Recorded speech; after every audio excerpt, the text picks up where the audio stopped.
जनमत यानी वो मंच जहां पर हम और आप मिलकर करते हैं उन खबरों की बात जो सीधे आपसे सरोकार रखती है, जो सीधे देश से सरोकार रखती है। और जब हम देश से सरोकार रखने वाली खबरों की बात करते हैं तो उसमें छिपी होती है राष्ट्र सर्वोपरि की भावना। तो इसी राष्ट्र सर्वोपरि की भावना के साथ आज जिस पहली खबर का जिक्र हम आपसे करने वाले हैं वो इस लिहाज से बेहद खास हो जाती है कि एक तरफ दुनिया में मिडिल ईस्ट में जो परिस्थिति बनी हुई है, ईरान इजराइल युद्ध को लेकर वैश्विक संकट है, दूसरी तरफ देश के अंदर पूर्वोत्तर का एक राज्य और इस राज्य में भी कुछ लोगों ने राज्य की शांति को भंग करने की कोशिश की, लेकिन समय रहते सरकार ने प्रतिबद्धता के साथ ऐसे लोगों को सबक सिखाया। पूरी कहानी आपके सामने रखते हैं। दरअसल मेघालय के टुरा की एक खबर है जहां पिछले 2 दिनों में हिंसा, आगजनी और तोड़फोड़ की तस्वीरें सामने आई। सवाल है कि क्या किसी भी मुद्दे का समाधान आग और हिंसा से निकाला जा सकता है? दरअसल गारो हिल्स स्वायत्त जिला परिषद यानी गारो हिल्स ऑटोनोमस डिस्ट्रिक्ट काउंसिल के चुनाव को देखते हुए विरोध शुरू हुआ। यह विरोध देखते ही देखते हिंसा में बदल गया। प्रदर्शन की आड़ में कुछ असामाजिक तत्वों ने दुकानों को जलाया, वाहनों को आग के हवाले किया, राजनीतिक कार्यालयों को निशाना बनाया और शहर की शांति को तहस नहस करने की कोशिश की। लेकिन इसी अराजकता के बीच एक तस्वीर और सामने आई जिम्मेदार नागरिकों की, जिसे आप इस वक्त टीवी स्क्रीन पर देख रहे हैं। टुरा के लोगों ने सुबह खुद सड़कों से पत्थर और मलबा साफ किया, अपने इलाकों की निगरानी की और यह संदेश दिया कि हिंसा से शहर नहीं चल सकता। मेघालय के मुख्यमंत्री कोनराड के संगमा खुद प्रभावित इलाकों में पहुंचे, लोगों से मिले और साफ कहा कि सरकार हर नुकसान की भरपाई करेगी, प्रभावित परिवारों और कारोबारियों को मदद दी जाएगी।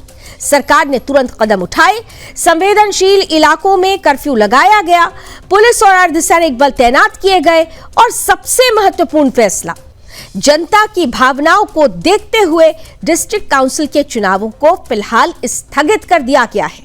साथ ही मुख्यमंत्री ने एक और अहम बात साफ की है, शूट एंड साइट जैसे आदेशों की अफवाहें झूठी है, इस पर भरोसा न करें। कानून व्यवस्था बनाए रखना सरकार की जिम्मेदारी है, लेकिन साथ ही जनता की सुरक्षा भी उतनी ही जरूरी है।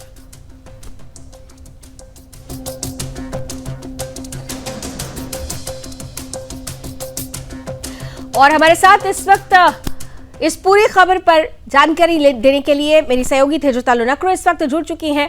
तेजो, सबसे महत्वपूर्ण यहाँ पर सवाल ये है कि जब ऐसी परिस्थिति पैदा होती है तो सरकार की जो फर्स्ट प्रायोरिटी होती है वो होती है कि किसी भी तरीके की हिंसा को रोककर लोगों के जीवन को और वहाँ की पब्लिक प्रॉपर्टी को सुरक्षित रखना। सरकार ने वही कदम उठाया। फिलहाल अभी लेटेस्ट अपडेट क्या है? मेघालय में 2 दिनों की वायलेंट अनरेस्ट के बाद आज टुरा क्षेत्र में वाइड स्प्रेड डिस्ट्रक्शन देखे गए।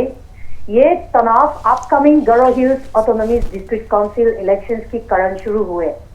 मेघालय सरकार ने कैंडिडेट्स नॉमिनेशन के लिए सख्त नियम जारी किए थे, जिसके तहत केवल वैलिड एसटी सर्टिफिकेट वाले कैंडिडेट्स ही नॉमिनेशन फाइल कर सकते हैं। इस फैसले के विरोध में जिले के नॉन ट्राइबल्स ने प्रदर्शन किया। सबसे अधिक नुकसान RML, हवाखाना और नखम बाजार में हुआ, जहां शॉप्स, ऑफिस, व्हीकल्स और यहाँ तक कि एक धार्मिक स्थल को भी तोड़ा और जला दिया गया। मुख्यमंत्री CN कुमार शर्मा ने ये आज प्रभावित क्षेत्रों का दौरा किया, लोगों से मुलाकात भी की और उन्होंने पूरी सरकारी सहायता का भरोसा दिलाया। हिंसा को देखते हुए अभी Garo Hills autonomous district council election स्थगित कर दिए गए हैं। सोर्सेस के अनुसार प्रोटेस्टर्स ने CM रेसिडेंट को आग लगाने का प्रयास किया था, लेकिन असफल रहे। इस दौरान एक सामाजिक कार्यकर्ता घायल हुए और उसकी हालत गंभीर बताई जा रहे हैं। सेंसिटिव एरियाज में कर्फ्यू लगाया गया और सिक्योरिटी फोर्सेस स्थिति पर मॉनिटर बनाए हुए हैं। ऑलराइट, यानी अभी अगर देखें तो स्थिति बिल्कुल तरीके से कंट्रोल्ड है। तेजो, चलिए, कुल मिलाकर सरकार ने जो प्रतिबद्धता दर्शाई कि किसी भी तरीके की अराजक तत्व हिंसा को ज्यादा बड़ा न कर पाए, सरकार प्रशासन की तरफ से प्रयास रहा, हिंसा को रोक दिया गया है, स्थिति पर नियंत्रण बनाई गई है और सरकार साफ तौर पर कह रही है कि हर हालत से निपटने के लिए, शांति बहाल करने के लिए, शांति को बनाए रखने के लिए हम तमाम कदम उठाने को तैयार हैं। बहुत बहुत धन्यवाद तेजो चालोनकरो हमारे साथ जुड़कर इस खबर पर विस्तार से जानकारी देने की। और इधर बात अब उस युद्ध की जिसने पूरी दुनिया पर एक संकट जैसी स्थिति पैदा कर दी है। पश्चिम एशिया में जारी भीषण संघर्ष के बीच ईरान के नए सुप्रीम लीडर मुस्तफा खामनेई ने अमेरिका और इजराइल को लेकर बेहद कड़ा संदेश दिया है। अपने पहले आधिकारिक संबोधन में उन्होंने साफ कहा कि ईरान अपने लोगों की मौत का बदला जरूर लेगा और किसी भी शहादत को भुलाया नहीं जाएगा। यह भी स्पष्ट किया गया कि दुनिया के सबसे महत्वपूर्ण समुद्री मार्गों में से एक स्ट्रेट ऑफ हॉर्मुज फिलहाल बंद रहेगा और ईरान अपनी सुरक्षा के मुद्दे पर कोई समझौता नहीं करेगा। सरकारी टेलीविजन पर पढ़े गए इस संदेश में खामनेई ने कहा कि ईरान के हर नागरिक के खून का हिसाब लिया जाएगा। कहा कि हम अपने शहीदों को नहीं भूलेंगे, हर बच्चे, हर नागरिक और हर सैनिक की मौत का बदला लिया जाएगा। यह बयान ऐसे समय में आया है जब क्षेत्र में ईरान, इजराइल और यूनाइटेड स्टेट्स के बीच तनाव लगातार बढ़ता जा रहा है। कई जगहों पर सैन्य हमलों की खबरें सामने आ रही है। अपने संदेश में खामनेई ने खास तौर पर मिनाब क्षेत्र में मारे गए लोगों का जिक्र करते हुए कहा कि उनके खून का बदला जरूर लिया जाएगा। ईरान अपने शहीदों की कुर्बानी को कभी नहीं भूलेगा और दुश्मनों को इसकी कीमत चुकानी पड़ेगी। इसके साथ ही उन्होंने ईरानी सेना की जमकर सराहना भी की। कहा कि सेना मजबूती से देश की रक्षा कर रही है और दुश्मनों के हमलों का मुंहतोड़ जवाब दे रही है। खामनेई ने पड़ोसी देशों को भी सीधा संदेश दिया। कहा कि मध्य पूर्व के देशों को अपनी जमीन से अमेरिकी सैन्य ठिकानों को हटाना चाहिए। उनका आरोप है कि अमेरिका इन ठिकानों का इस्तेमाल ईरान पर हमला करने के लिए कर रहा है। चेतावनी देते हुए ईरान की तरफ से कहा गया कि अगर इन ठिकानों से ईरान पर हमला जारी रहा तो ईरान पूरे मिडिल ईस्ट में मौजूद अमेरिकी सैन्य अड्डों को निशाना बना सकता है। अपने बयान में खामनेई ने यह भी कहा कि ईरान अपने पड़ोसी देशों के साथ अच्छे संबंध चाहता है और उसने किसी पड़ोसी देश पर हमला नहीं किया। उनका कहना है कि ईरान केवल उन ठिकानों को निशाना बना रहा है जहां से उस पर हमला किया जा रहा है। ईरान की कार्रवाई आत्मरक्षा के तहत की जा रही है। ईरानी सुप्रीम लीडर ने आगे कहा कि युद्ध में हुए नुकसान की भरपाई भी दुश्मनों से ही करवाई जाएगी। चेतावनी भरे लहजे में मुस्तफा ने कहा कि अगर विरोधी देश ईरान को हुए नुकसान की भरपाई नहीं करते हैं तो ईरान उनकी संपत्तियों पर कब्जा करने या उन्हें नष्ट करने जैसे कदम भी उठा सकता है। ईरान अपने राष्ट्रीय हितों और सुरक्षा के लिए किसी भी हद तक जाने को तैयार है। खामनेई का यह बयान इसलिए भी महत्वपूर्ण माना जा रहा है क्योंकि सुप्रीम लीडर का पद संभालने के बाद यह पहला सार्वजनिक संदेश है। यह संदेश सरकारी टेलीविजन पर पढ़कर सुनाया गया। हालांकि खुद कैमरे के सामने मुस्तफा खामनेई नहीं आए। इसके बावजूद उनके बयान को ईरान की आधिकारिक नीति और रणनीति का स्पष्ट संकेत माना जा रहा है।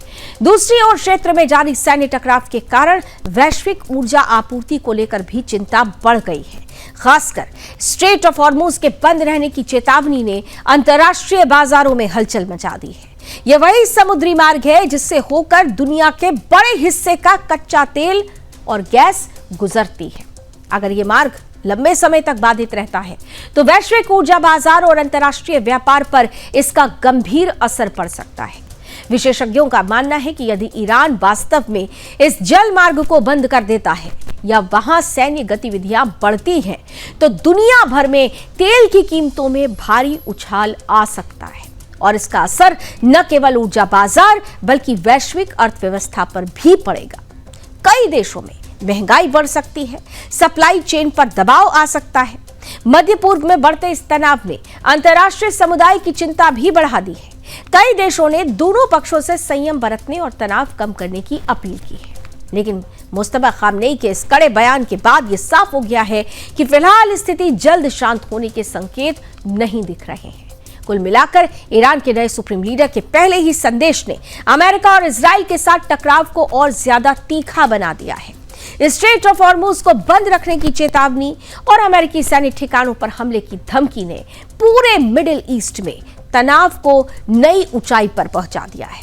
अब दुनिया भर की नजर इस बात पर टिकी है कि आने वाले दिनों में यह संकट किस दिशा में जाता है और क्या कूटनीतिक प्रयास इस टकराव को कम करने में सफल हो पाएंगे।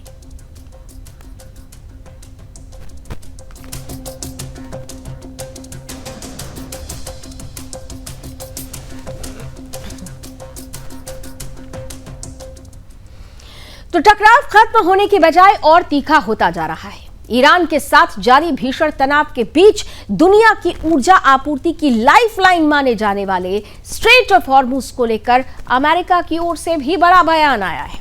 अमेरिकी नौसेना ने स्वीकार किया है कि फिलहाल वो इस समुद्री मार्ग से गुजरने वाले वाणिज्यिक जहाजों और तेल टैंकरों को सैन्य सुरक्षा यानी स्कॉट देने की स्थिति में नहीं है। यह बयान ऐसे समय में आया है जब क्षेत्र में युद्ध जैसे हालात बने हुए हैं और जहाजों पर हमलों का खतरा लगातार बढ़ता जा रहा है। अमेरिकी प्रशासन का यह रुख हाल के दिनों में दिए गए बयानों से अलग दिखाई देता है। कुछ दिन पहले ही आपको याद होगा कि अमेरिकी राष्ट्रपति डोनाल्ड ट्रंप ने कहा था कि अगर जरूरत पड़ी तो अमेरिका तेल टैंकर्स को सुरक्षित रास्ता देने के लिए नौसेना की स्कॉट सेवा उपलब्ध कराएगा।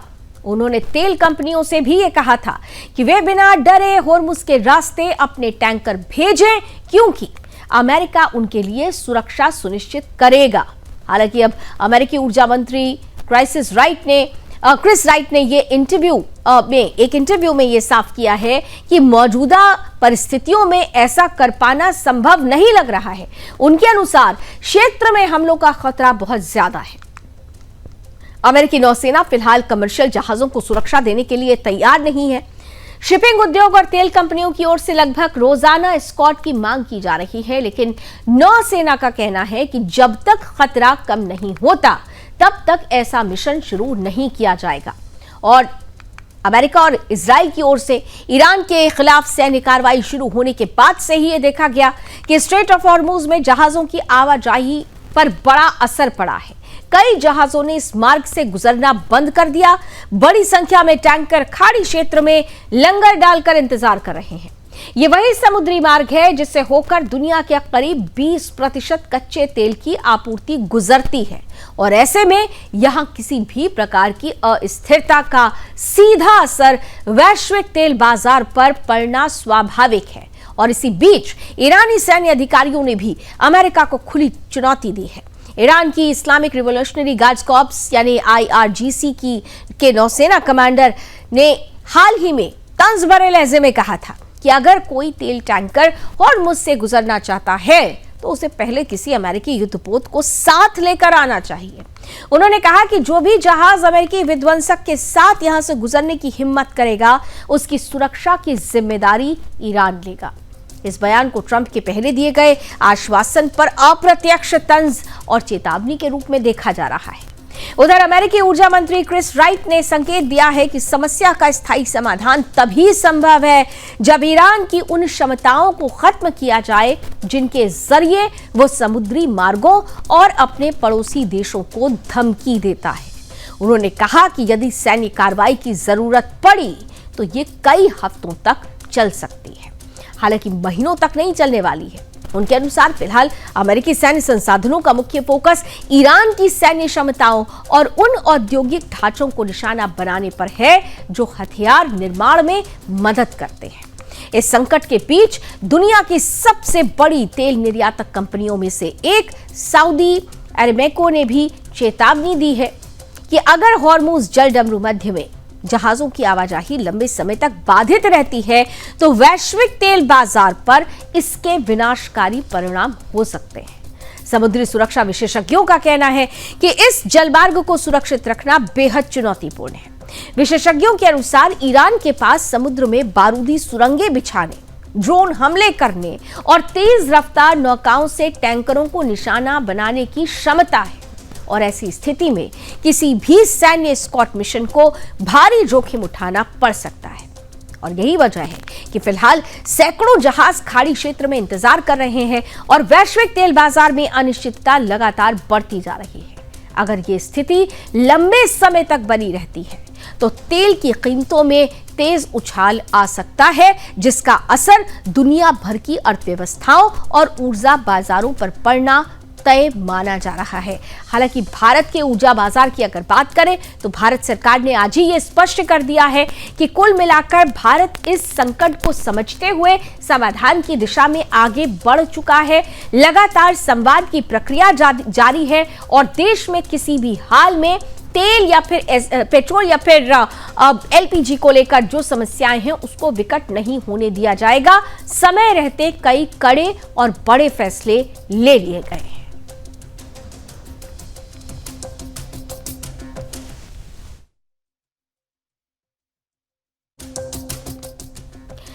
तो कुल मिलाकर पश्चिम एशिया में ईरान और इजराइल के बीच जारी सैन्य तनाव थमने का नाम नहीं ले रहा।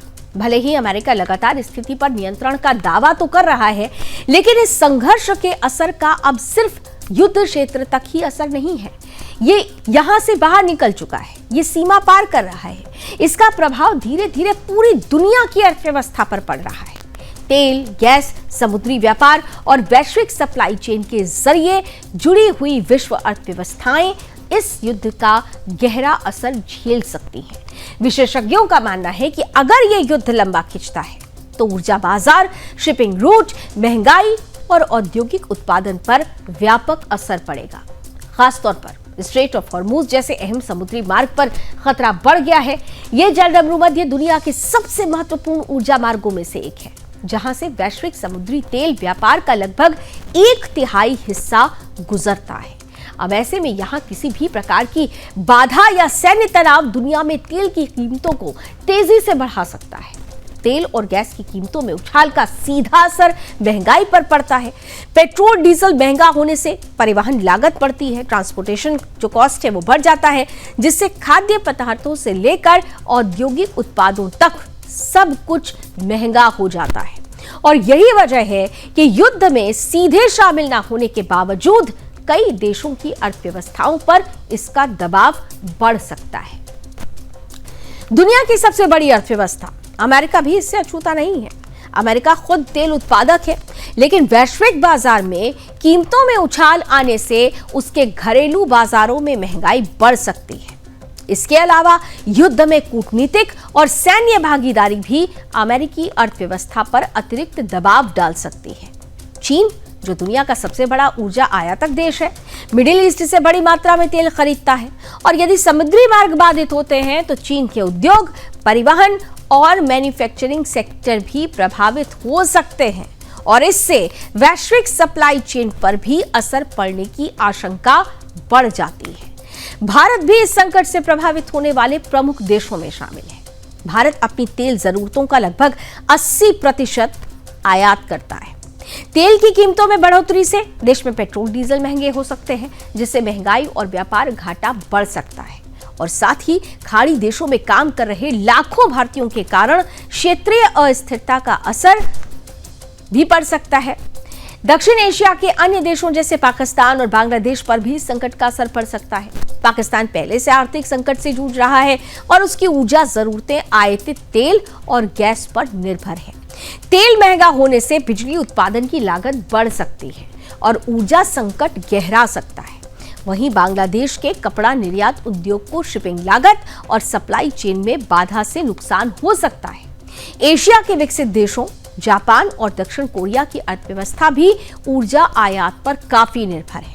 तेल और गैस की सप्लाई प्रभावित होने पर उनके उद्योगों और बिजली उत्पादन पर असर पड़ सकता है, और इसी तरह यूरोप की बड़ी अर्थव्यवस्थाएं जर्मनी, ब्रिटेन, फ्रांस, इटली और स्पेन भी ऊर्जा कीमतों में उछाल से औद्योगिक लागत और महंगाई के दबाव का सामना कर सकती है। मध्य पूर्व के कई देश भी इस संघर्ष के आर्थिक प्रभाव से अछूते नहीं रहेंगे। सऊदी अरब, संयुक्त अरब अमीरात, कतर, कुवैत, ओमान और बहरीन जैसे देश वैश्विक ऊर्जा और व्यापार नेटवर्क का महत्वपूर्ण हिस्सा है। क्षेत्रीय अस्थिरता के कारण शिपिंग, निवेश और ऊर्जा निर्यात पर जोखिम बढ़ सकता है। इसके अलावा यूरोप, एशिया और अफ्रीका के कई देश जैसे नीदरलैंड, बेल्जियम, तुर्की, Indonesia, Thailand, Vietnam, Singapore, Brazil, Mexico, Canada, Australia, दक्षिण अफ्रीका और मिस्र भी वैश्विक व्यापार और ऊर्जा बाजार में उतार चढ़ाव के कारण आर्थिक दबाव झेल सकते हैं। विशेष रूप से अफ्रीका के कई विकासशील देशों में तेल की कीमतें बढ़ने से परिवहन, खाद्य आपूर्ति और बिजली उत्पादन महंगा हो सकता है। कुल मिलाकर विशेषज्ञों का ये कहना है कि ईरान इजराइल संघर्ष अगर लंबा खिंचता है तो इसका असर सिर्फ युद्ध क्षेत्र तक सीमित नहीं रहेगा। वैश्विक ऊर्जा बाजार, समुद्री व्यापार और सप्लाई चेन के जरिए ये संकट दुनिया के करीब 40 बड़े देशों की अर्थव्यवस्था को प्रभावित कर देगा।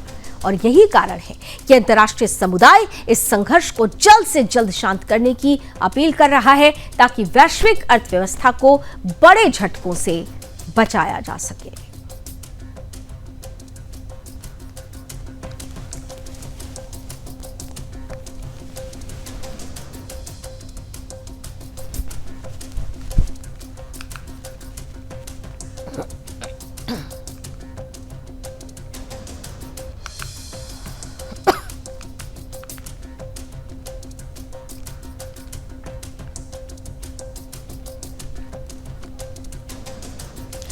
तो महायुद्ध की आग फैल रही है। पश्चिम एशिया में जारी युद्ध ने वैश्विक राजनीति और शक्ति संतुलन को नए मोड़ पर लाकर खड़ा कर दिया है। ईरान में हालिया घटनाओं और शीर्ष नेतृत्व में बड़े बदलाव के बाद पूरे मिडिल ईस्ट का समीकरण बदलता हुआ नजर आ रहा है। सबसे बड़ा सवाल यह है कि क्या ये संघर्ष वास्तव में अमेरिका और इजराइल की रणनीतिक जीत की ओर बढ़ रहा है, या फिर ये एक ऐसा युद्ध है जो सुपर पावर देशों को भी लंबे समय तक उलझाकर रख सकता है। बीते दिनों हुई घटनाओं ने पूरी दुनिया को झकझोर दिया है। ईरान के सर्वोच्च नेता अली खामनेई के निधन के बाद क्षेत्र में तनाव और भी अधिक बढ़ गया है। ईरान के भीतर कई क्रांतिकारी गुटों और सैन्य संगठनों ने इसे केवल युद्ध नहीं बल्कि शहादत की लड़ाई करार दिया है। उनका कहना है कि यह संघर्ष तब तक जारी रहेगा जब तक ईरान अपने दुश्मनों को जवाब नहीं दे देता। दूसरी ओर अमेरिका की ओर से लगातार ये संदेश दिया जा रहा है कि युद्ध में उसे बहुत जल्द बढ़त मिलने वाली है। अमेरिकी राष्ट्रपति डोनाल्ड ट्रंप ने युद्ध के 13वें दिन ये संकेत दिया कि अमेरिका अपने रणनीतिक लक्ष्यों के करीब पहुंच रहा है। उनके अनुसार इस अभियान का उद्देश्य क्षेत्र में ईरान की सैन्य क्षमताओं को कमजोर करना और अमेरिकी सहयोगियों की सुरक्षा सुनिश्चित करना है। हालांकि अंतर्राष्ट्रीय विश्लेषकों और विशेषज्ञों के बीच इस दावे को लेकर बड़ी बहस छिड़ गई है। कई रणनीतिक जानकार ये मान रहे हैं कि अमेरिका की यह घोषणा राजनीतिक संदेश ज्यादा है और वास्तविक स्थिति इससे कहीं ज्यादा जटिल बनी हुई है। इतिहास में ऐसे कई उदाहरण मौजूद हैं जब अमेरिका ने युद्ध में शुरुआती बढ़त के दावे किए, लेकिन अंततः उसे लंबे समय तक संघर्ष में उलझे रहना पड़ा। इतिहास गवाह है कि वियतनाम वॉर, इराक वॉर और वॉर इन अफगानिस्तान जैसे युद्धों में भी अमेरिका को भारी सैन्य और आर्थिक संसाधन झोंकने पड़े थे। इन संघर्षों में अमेरिका को अंततः रणनीति बदलनी पड़ी और बाहर निकलने के रास्ते तलाशने पड़े। और यही कारण है कि अब ईरान को लेकर भी वही सवाल उठने लगे हैं कि क्या ये युद्ध भी किसी लंबे दलदल में बदल सकता है।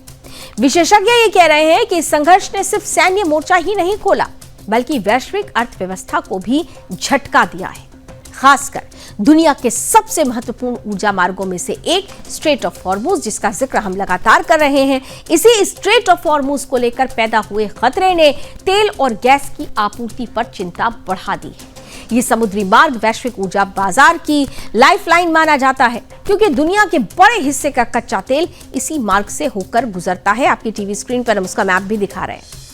यदि इस मार्ग में लंबे समय तक अस्थिरता बनी रहती है तो इसका असर पूरी दुनिया की अर्थव्यवस्था पर पड़ सकता है। देखिए कैसे ये स्ट्रेट ऑफ हॉर्मुज जो छोटा सा स्पेस है, लेकिन ये दुनिया के लिए सबसे महत्वपूर्ण इसलिए है क्योंकि दुनिया की अगर बात करें तो 80% जो तेल का व्यापार होता है वो इसी पतले सकरे रास्ते से होता है और इसी स्ट्रेट ऑफ हॉर्मुज पर दरअसल ईरान का कब्जा है, ईरान का आधिपत्य यहाँ पर माना जाता है।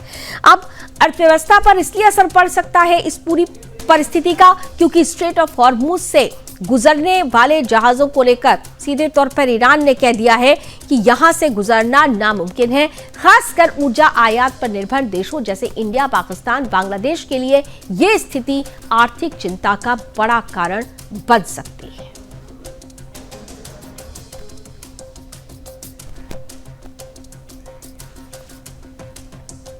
पश्चिम एशिया में बढ़ते तनाव और समुद्री सुरक्षा को लेकर भारत और ईरान के बीच कूटनीतिक संपर्क लगातार जारी है। भारत के विदेश मंत्रालय ने बताया है कि क्षेत्र में बिगड़ते हालात के बीच दोनों देशों के शीर्ष नेताओं के बीच बातचीत हो रही है। जिसमें खासतौर पर समुद्री जहाज रानी की सुरक्षा और ऊर्जा आपूर्ति से जुड़े मुद्दों पर चर्चा की जा रही है। विदेश मंत्रालय के प्रवक्ता रणधीर जायसवाल ने मीडिया को जानकारी देते हुए कहा कि हाल ही के दिनों में भारत के विदेश मंत्री एस जयशंकर और ईरान के विदेश मंत्री अरागची के बीच 3 बार बातचीत हो चुकी है। इन चर्चाओं में क्षेत्रीय हालात, समुद्री सुरक्षा और भारत की ऊर्जा आपूर्ति से जुड़े महत्वपूर्ण मुद्दों पर विचार विमर्श किया गया है। रणधीर जायसवाल ने बताया कि दोनों नेताओं के बीच हालिया बातचीत में खासतौर पर समुद्री मार्गों की सुरक्षा पर ध्यान दिया गया है। पश्चिम एशिया में चल रहे तनाव के कारण कई अहम समुद्री रास्तों को लेकर चिंताएं बढ़ गई हैं, जिनका सीधा असर वैश्विक व्यापार और ऊर्जा आपूर्ति पर पड़ सकता है। हालांकि उन्होंने इस बातचीत के नतीजों या संभावित फैसलों के बारे में अधिक जानकारी देने से इनकार करते हुए कहा कि फिलहाल इससे आगे कुछ कहना जल्दबाजी होगी। भारत के लिए यह मुद्दा इसलिए भी बेहद अहम है क्योंकि देश अपनी ऊर्जा जरूरतों का बड़ा हिस्सा आयात करता है और पश्चिम एशिया से आने वाली तेल और गैस आपूर्ति भारत की ऊर्जा सुरक्षा में महत्वपूर्ण भूमिका निभाती है। अब ऐसे में समुद्री मार्गों की सुरक्षा और व्यापारिक जहाजों की सुरक्षित आवाजाही भारत की प्राथमिकताओं में शामिल है। इसी बीच ईरान में मौजूद भारतीय नागरिकों की सुरक्षा को लेकर भी भारत सरकार लगातार सक्रिय बनी हुई है। विदेश मंत्रालय के अनुसार इस समय ईरान में करीब 9,000 भारतीय नागरिक रह रहे हैं। इनमें बड़ी संख्या में छात्र, नाविक, कारोबारी, पेशेवर और कुछ तीर्थयात्री शामिल हैं। मौजूदा हालात को देखते हुए भारत सरकार इन सभी नागरिकों के संपर्क में है और उनकी सुरक्षा सुनिश्चित करने के लिए हर संभव कदम भी उठा रही है। विदेश मंत्रालय के प्रवक्ता ने बताया कि कई भारतीय नागरिक, खासकर छात्र, पहले ही ईरान से निकलकर भारत लौट चुके हैं। इसके अलावा राजधानी तेहरान में रह रहे कई भारतीयों को एहतियातन अन्य सुरक्षित शहरों और स्थानों पर स्थानांतरित किया गया है। इन लोगों में छात्र और तीर्थयात्री भी शामिल हैं, जिन्हें संभावित जोखिम को देखते हुए सुरक्षित इलाकों में भेजा गया है। भारतीय दूतावास भी इस पूरे अभियान में सक्रिय भूमिका निभा रहा है। दूतावास लगातार भारतीय नागरिकों के संपर्क में है और उन्हें आवश्यक सहायता उपलब्ध कराई जा रही है। जो लोग ईरान से बाहर निकलना चाहते हैं, उनके लिए वैकल्पिक रास्तों की व्यवस्था भी की जा रही है। विदेश मंत्रालय के अनुसार कई भारतीय नागरिकों को अजरबैजान और आर्मेनिया के रास्ते ईरान से बाहर निकालने में मदद की जा रही है और इसके लिए भारतीय दूतावास वीजा प्रक्रिया में सहायता प्रदान कर रहा है। नागरिकों को जमीनी सीमाओं को पार करने में भी सहयोग दिया जा रहा है। विदेश मंत्रालय ने बताया कि कई भारतीयों ने दूतावास से संपर्क कर सहायता की मांग की थी। ऐसे नागरिकों को अजरबैजान और आर्मेनिया की सीमा तक पहुंचाने में मदद की गई, जिसके बाद वे वहां से वाणिज्यिक उड़ानों के जरिए भारत वापस लौट रहे हैं। इस प्रक्रिया के जरिए कई भारतीय सुरक्षित रूप से अपने घर पहुंच चुके हैं और जरूरत पड़ने पर आगे भी ये व्यवस्था जारी रखी जाएगी। विदेश मंत्रालय ने इस अवसर पर ईरान में मौजूद भारतीय नागरिकों के लिए एक एडवाइजरी भी जारी की है। इसमें कहा गया है कि जो लोग भूमि सीमा के रास्ते देश छोड़ना चाहते हैं, वे भारतीय दूतावास की ओर से जारी दिशा निर्देशों का पालन करें और उसी के अनुसार अपनी यात्रा की योजना बनाएं। सरकार ने यह भी स्पष्ट किया कि स्थिति पर लगातार नजर रखी जा रही है और जरूरत पड़ने पर अतिरिक्त कदम भी उठाए जा सकते हैं। भारतीय दूतावास और विदेश मंत्रालय के अधिकारी स्थानीय प्रशासन और अन्य एजेंसियों के साथ मिलकर यह सुनिश्चित करने की कोशिश कर रहे हैं कि भारतीय नागरिक सुरक्षित रहें और जिन्हें लौटना है उन्हें जल्द से जल्द वापस लाया जा सके। विशेषज्ञों का मानना है कि पश्चिम एशिया में बढ़ते तनाव के कारण न केवल क्षेत्रीय सुरक्षा बल्कि वैश्विक व्यापार और ऊर्जा आपूर्ति पर भी असर पड़ सकता है।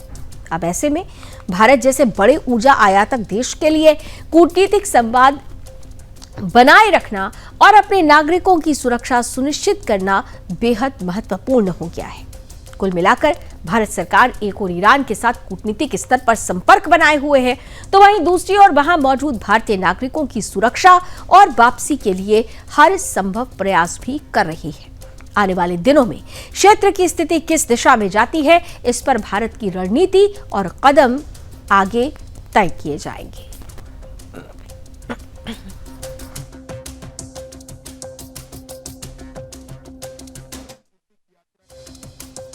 पिछले कुछ दिनों में विदेश मंत्री और ईरान के विदेश मंत्री के बीच 3 बार बातचीत हुई है। अंतिम बातचीत में शिपिंग की सुरक्षा और भारत की ऊर्जा सुरक्षा से जुड़े मुद्दों पर चर्चा की गई। इसके अलावा अभी मेरे लिए कुछ भी कहना जल्दबाजी होगा। करीबन 9,000 हमारे भारतीय नागरिक हैं। उसमें से ज़्यादातर लोग वहाँ शिक्षा के लिए गए हों, चाहे वो मेडिकल शिक्षा हो या कोई अन्य शिक्षा हो। वहाँ पर नाविक लोग भी हैं, कुछ व्यवसाय जगत से जुड़े लोग हैं, कुछ वहाँ पर जो लोग पिलग्रिम्स के रूप में वहाँ पर गए हैं वो लोग हैं। इनमें से कई लोग जब 14 जनवरी को और 23 फरवरी को हम लोगों ने एक एडवाइजरी जारी की थी कि आप देश छोड़ें, तो बहुत सारे लोग खासकर स्टूडेंट्स वहाँ से ईरान छोड़ के हमारे यहाँ घर वापस आ गए। उसके बाद भी जब युद्ध शुरू हुआ, ये कॉन्फ्लिक्ट शुरू हुआ, तो हम लोगों ने बहुत सारे छात्रगण जो तेहरान में थे और अन्य लोग जो तेहरान में थे, पिलग्रिम्स, उनको हम लोगों ने वहाँ से अन्य शहरों में हम जाके उनको ले गए ताकि उनकी सुरक्षा पर ध्यान दिया जाए।